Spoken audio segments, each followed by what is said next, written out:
Halo semua para pendengar dari D&D, kembali lagi bersama kami. D&D, Dani dan Julian. Oke. Selamat apa ya? Selamat Idul Adha. Selamat Idul Adha dulu dong, dan buat kemarin yang merayakan pasti udah makan banyak daging kan. Selamat Lu juga Idul nggak Adha. dan makan daging. Selamat Idul Adha bagi yang merayakan, dan gue sebenarnya makan daging sih, tapi kan gue menjaga diri gue juga ya, biar nggak terlalu gendut. Jadi ya gue nggak terlalu banyak lah makan dagingnya kayak gitu.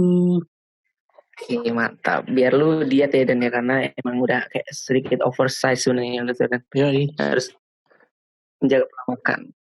Ya, jadi nih setelah hampir kita nggak jelas gini ya kapan kita posting, kayak kita udah semingguan vakum karena gue sama Julian ini emang sedikit sibuk akhir-akhir ini, jadi baru nemu match hari untuk podcast, yaitu hari ini.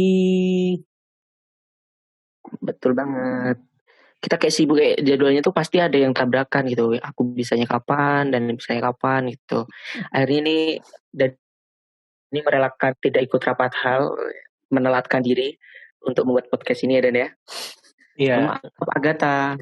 Karena podcast ini adalah prioritas utama, jadi gue rapat-rapat ini gue singkirin dulu lah, karena nggak terlalu penting juga rapatnya. Seperti itu. Agatha pasti mendengarkan. Hahaha. Daripada berlama-lama basa-basi. Oh ya, basa-basi terakhir. Apa kabar Eko yang kemarin sepertinya terkena dampak dari corona, sudah menunjukkan gejala-gejala virus. Apa kabar Eko hari ini? Apakah sudah membaik? Alhamdulillah membaik, karena tadi juga ada kiriman kan, jadi kayak tambah membaik aja gitu. Lu gimana, Dan? Udah kena belum? Alhamdulillah. Kan Jakarta kan zona hitam. Alhamdulillah, gue belum kena corona karena gue percaya kata Anji Drive bahwa waduh, jangan kayak gitu, nanti diserang kita ya. Gue nggak ada yang nyerang kita dan santuy. Nggak ada yang nonton, nggak ada yang dengerin. Ya itulah nasib podcast kita. Dan apa nih kok berita-berita terbaru yang kita dengar ini nampak menyedihkan ya. Tadi subuh kali ya kita dengar, dini hari atau jam 3 jam 4 ya kok kita mendengar kabar duka juga ya. Iya, jadi kayak kalau aku buka Twitter nih ya, tadi pagi tuh aku mendengar dua kabar, satu kabar baik sama satu kabar buruk. Satu kabar baik adalah kabar yang tentang video Connell Twins itu, kamu udah nonton belum, Dani? Itu sama satunya lagi tuh kabar menyedihkan tentang adanya ini ya, ledakan di Lebanon karena kebakaran di di gudang penyimpanan itu, gudang penyimpanan dari bahan peledak itu. Betul, jadi gue masih mencari tahu penyebabnya ya. Sebenarnya kita masih mencari penyebabnya, apakah ini terorisme atau ini human error, karena bom ini tuh pasti menimbulkan korban jiwa yang tidak sedikit juga. Jadi kami turut berduka cita juga bagi para korban. Semoga keluarganya diberi kekuatan untuk menerimanya, dan mungkin menjadi perhatian juga buat dunia K3L untuk lebih ditingkatkan lagi seperti itu. Mungkin ini nanti juga bisa kayak masuk materi pembahasan di mata kuliah K3L nggak sih, bom Lebanon, karena emang dampaknya emang gede juga ini, lumayan.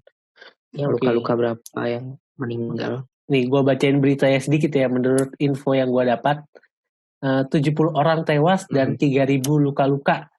Itu kabar terakhir yang gue kutip dari tirto.id.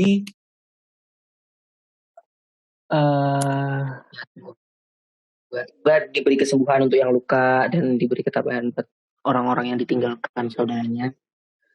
Jadi sebenarnya kalau tentang ledakan pas dari ini ya, Dan ya, kebanyakan tuh ledakan ini ya terjadi karena terorisme nggak sih, Dan?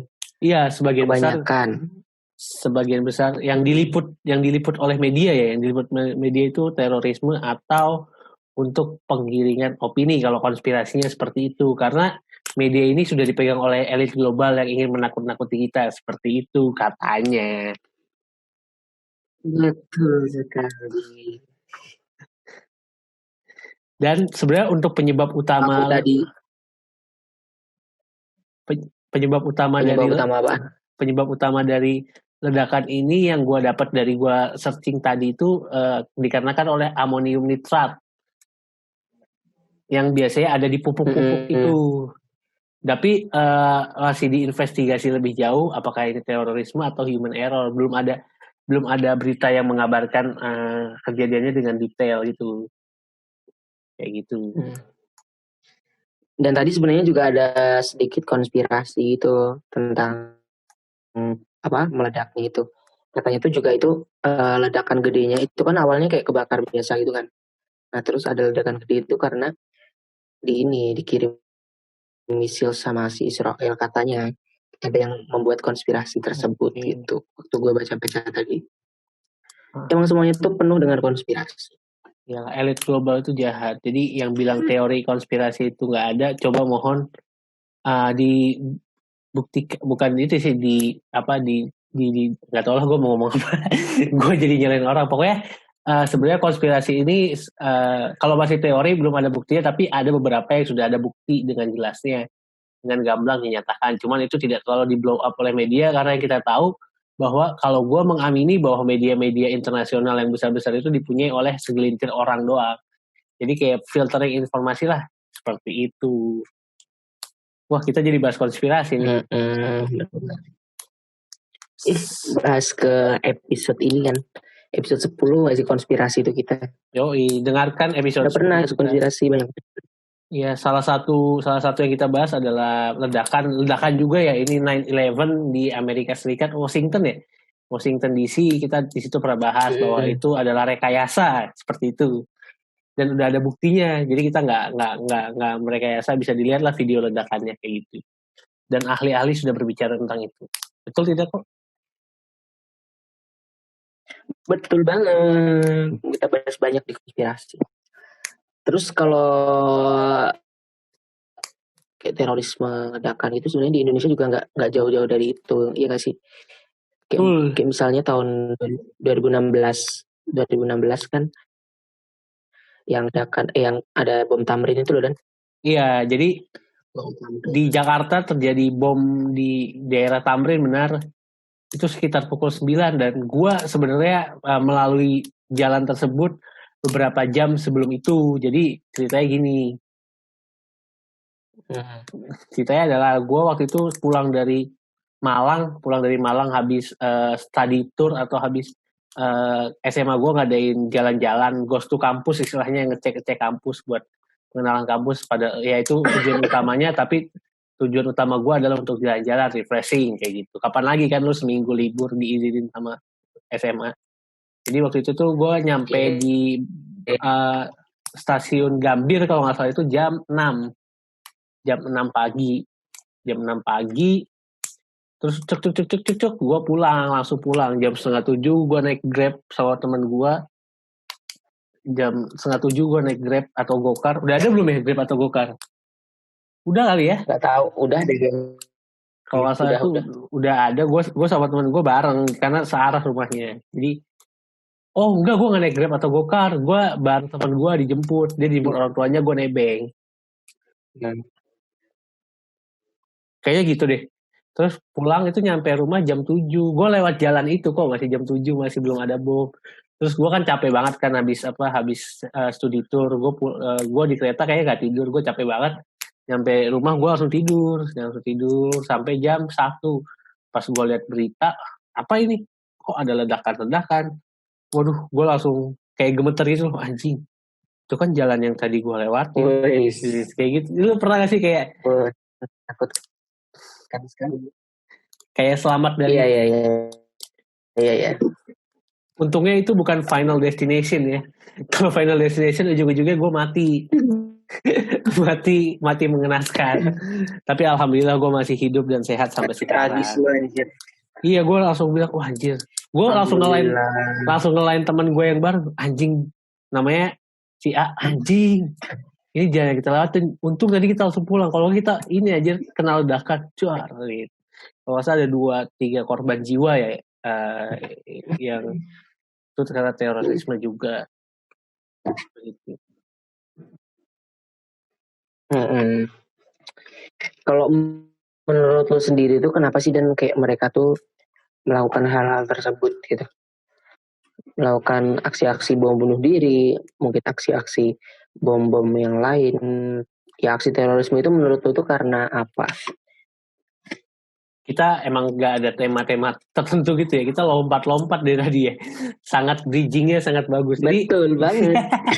Dari awal Lebanon, terus ke bom, terus ada konspirasi sedikit, terus lanjut ke terorisme. Sangat-sangat bagus bridgingnya. Banyak hal.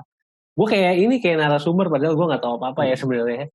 Tapi kalau menurut gue emang ada organisasi-organisasi seperti itu. Seperti di dunia juga ada ISIS ya. Itu dibiayai oleh Amerika. Osama Bin Laden ya? Bukan, beda lagi. Kalau Osama Bin Laden kan bukan ISIS. Osama Bin Laden itu Al-Qaeda. Al-Qaeda. Tapi itu kan semenjak mati udah nggak ada tuh. Maksudnya udah nggak ada. Masih ada tapi nggak terlalu segede dulu kan. Terus akhirnya ada ISIS dibuat lagi katanya oleh Amerika untuk sebagai media propaganda bahwa Islam itu tidak baik karena ada ISIS-nya. Padahal itu orang dibiayai oleh mereka. Menurut gue juga terorisme juga ada yang membiayai. Karena menurut gue orang keterima terorisme karena gue nggak bilang bodoh ya, kayak kurang edukasi gitu loh. Jadi ketika diiming-imingi kalau lu bunuh diri pakai bom itu termasuk jihad, lu bunuh orang kafir termasuk jihad, kan ada juga yang ngajar-ngajar kayak gitu. Dan gue nggak memungkiri itu juga sebenarnya bahaya.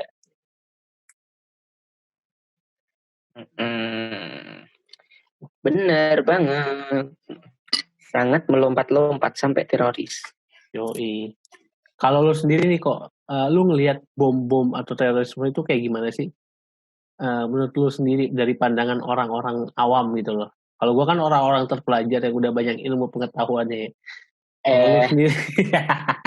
Kalau lu sendiri gimana nih? Kalau dari gue ya, sebagai orang awam tuh gue melihat terorisme itu ya merupakan gerakan yang sebenarnya itu bukan gerakan yang termasuk dalam jihad gitu. Karena mana ada jihad yang kayak gitu kan, yang bom bunuh diri, yang melukai orang lain. Bahkan ada suatu hadis atau apa ya lupa, katanya yang barang siapa membunuh satu kaum maka dia kayak membunuh semua manusia atau gimana, lupa gue. Tapi Anda selama ini ini kan kalau menurut gue bentar belum selesai coba iya. Gue mau ngelawak tapi udahlah lanjutin dulu lah. Dan menurut gue yang kayak bom-bom gitu itu sebenarnya merupakan tindakan yang ingin menegaskan bahwa mereka tuh masih ada dan mereka tuh nggak takut gitu mungkin sama pemerintah atau mungkin sama aparat negara gitu. Dan adanya bom-bom itu malah sebenarnya untuk beberapa kaum yang emang menurut lo tadi emang kurang pengetahuan, akhirnya jadi pemantik gitu, anjir ternyata masih ada kayak gitu, aku join lah gitu nggak sih, dan jadi kayak tambah bahaya sebenarnya adanya aksi terorisme kayak gitu. Lu men-trigger otak gue. Oh apa cowok? Lu men-trigger otak gue karena lu bilang menakut-nakuti tadi. Nah itu adalah salah satu cara elit global untuk membuat kita takut gitu loh, karena ketakutan itu membuat kita jadi melakukan tindakan-tindakan yang irasional seperti saat ini. Karena kita takut karena akan virus corona, jadi banyak ekonomi tumbang, lalala, dan kita tahu 9/11 juga seperti itu, propaganda ketakutan, ISIS dan lalala. Jadi yang ingin elit global lakukan adalah propaganda ketakutan terhadap kita. Seperti itu. Jadi biar kita takut gitu loh, apa-apa takut. Jadi kita kalau takut kita bergantung sama orang lain. Maksudnya bergantung dengan elit global. Jadi kayak kita perlu elit global seperti itu. Sama satu lagi nih kok. Apa ya? Apa satu lagi cuy? Kalau menurut gue sendiri ya ini ada pesan tersembunyi di sini karena investigasi kan belum dilakuin ya. Gue penasaran sama investigasinya sih hasilnya kayak gimana. Kayak gitu yang belum di blow up media. Bahkan kenapa bom ini udah jarang dipilih karena kalau ketika investigasi ketahuan yang membiayai atau ketahuan link ya, mereka akan merasa sangat sangat-sangat jatuh namanya gitu loh. Makanya mereka selalu bilang terorisme itu ada Al-Qaeda, terorisme itu ada ISIS, padahal yang melakukan adalah segelintir elit global yang percayakan ini. Kalau menurut gue sih kayak gitu. Makanya sekarang ada virus corona karena biar nama baik mereka tidak terlalu tercemar. Seperti itu, Eko. Setuju nggak? Atau lu punya pandangan lain? Iya ya, karena lu penganut konspirasi, gue setuju aja sama teori lu. Tapi kayak mungkin juga ada benernya kayak gitu. Tapi mungkin juga ada sesuatu hal lain gitu di balik semua ini. Tapi nggak tahu juga apa itu hal lain. Tapi yang emang relevan itu ya elit global sih ya dan ya. Iya. Sepertinya. Mungkin yang mendengarkan podcast ini akan mulai semakin meninggalkan kita karena kita berbicara teori konspirasi terus dari tadi ya. Dan satu betul sekali, mereka udah jenuh dengan konspirasi. Betul, apalagi karena NG Drive, menurut gua Anji itu enggak. Dia mengemukakan pendapat ya monggo kalau ada yang beda atau yang nggak setuju atau itu pendapatnya hoax atau apapun ya tolong dikoreksi sama yang lebih benar gitu loh. Ya kan udah tahu informasi sharing kan udah bisa kan. Nggak usah lah nyalain Anji, nggak usah kayak gitulah ngapain. Gagasan, idea dilawan dengan idea.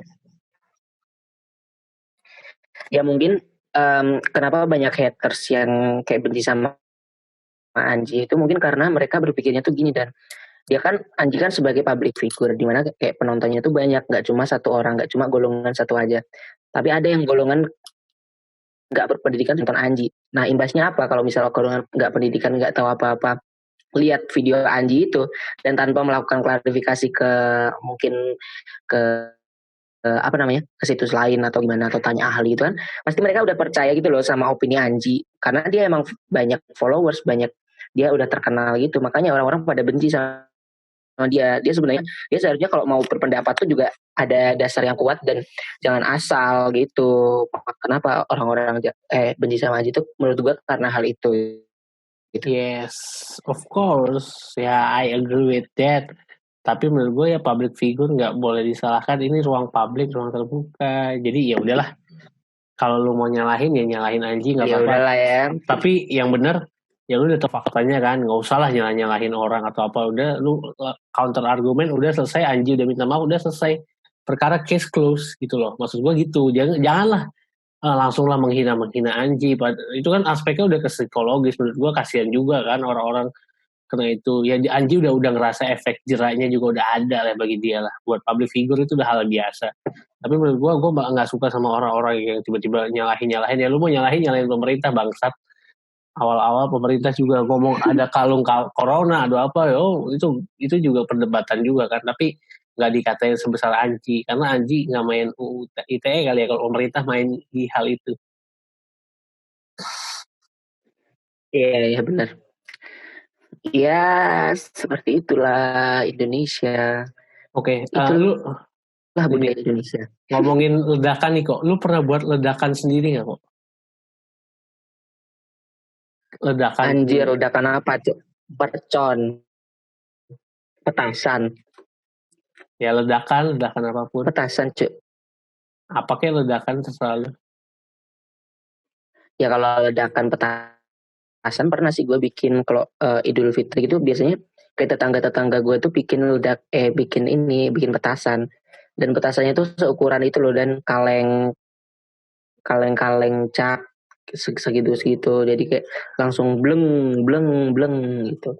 Nih, tapi seru juga itu sebenarnya. Gue punya tebak-tebakan nih kok. Ledakan apa yang bau? Apa tuh? Tebak dulu anjing, jangan langsung apa. Kentut Dani. Ya betul sekali. Lucu sekali. Gue udah semakin nggak tahu arahnya pembicaraan ini kemana. Gue udah pusing, udah lama gak ke podcast. Gue nggak tahu arahnya kemana. Tapi gue udah mulai inspirasi lagi nih, udah nemu ide lagi nih mau bahas apa. Jadi tapi yang paling kasihan itu ya gue paling nggak suka, paling gimana ya, gue itu nggak apa-apa lalu ngasih ledakan tapi jangan ada korban jiwa gitu loh. Ngerti gak maksud gue? Tolil, orang-orang mah bikin ledakan emang biar bisa ngebunuh orang. Iya, tapi ya lu kalau mau ledakan jangan sampai kena korban jiwa, karena gue nggak tega banget lihat orang-orang yang bekas kena ledakan. Syukur-syukur kalau mereka langsung meninggal ya. Maksud gue bukan syukur meninggal, maksudnya penderitaan rasa sakit akibat ledakan itu langsung hilang karena mereka langsung meninggal kan.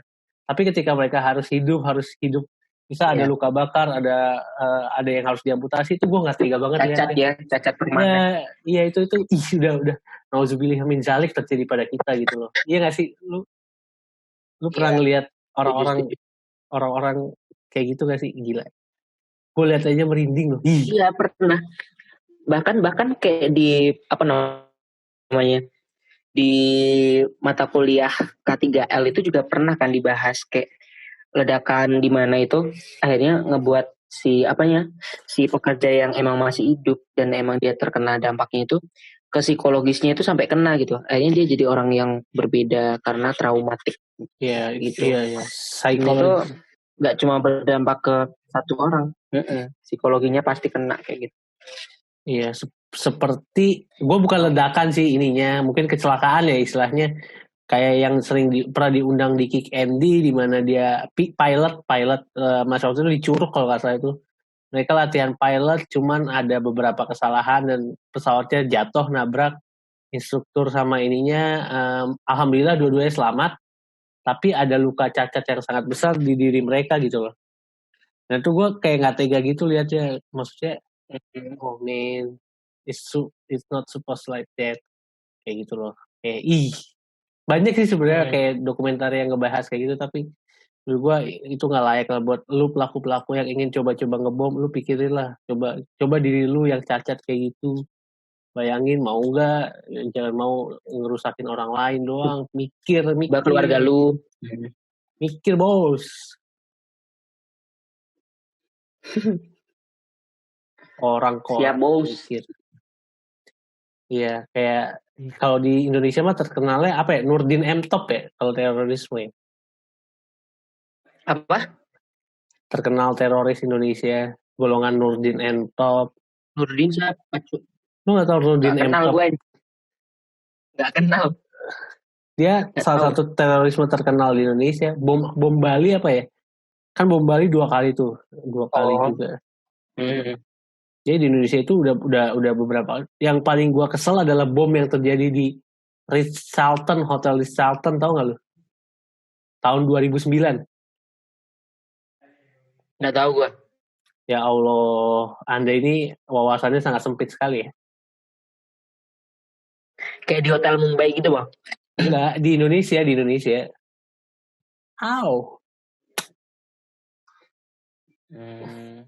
itu jadi tahun 2009 itu pernah terjadi ledakan.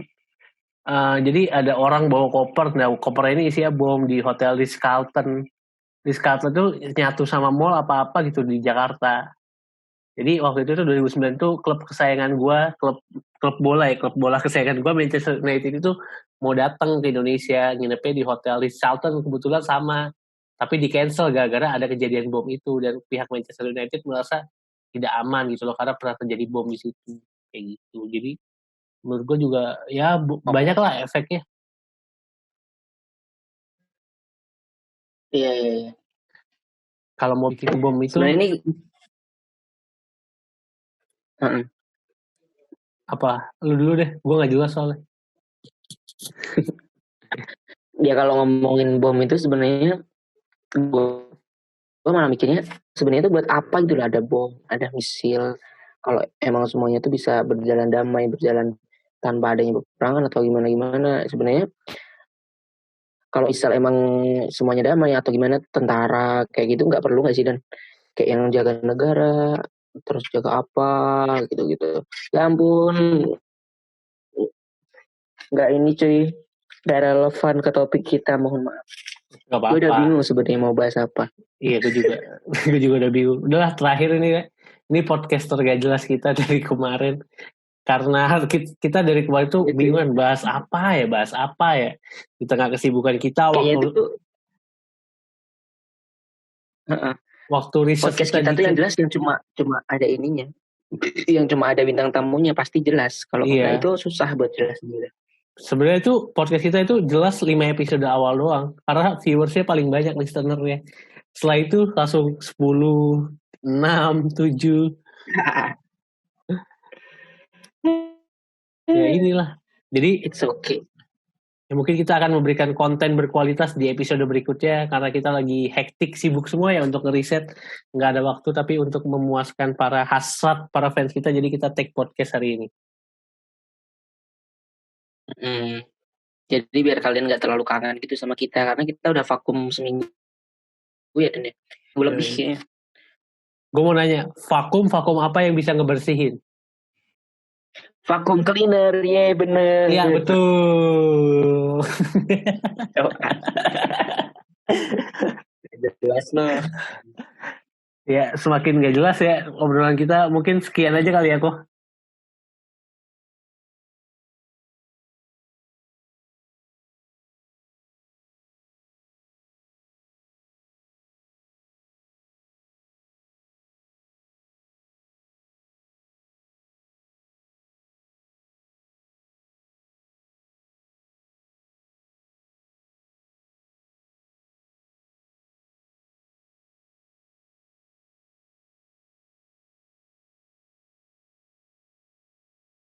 Iya, betul. Mungkin Bye. bye. Thank you guys sudah mendengarkan podcast di end. Di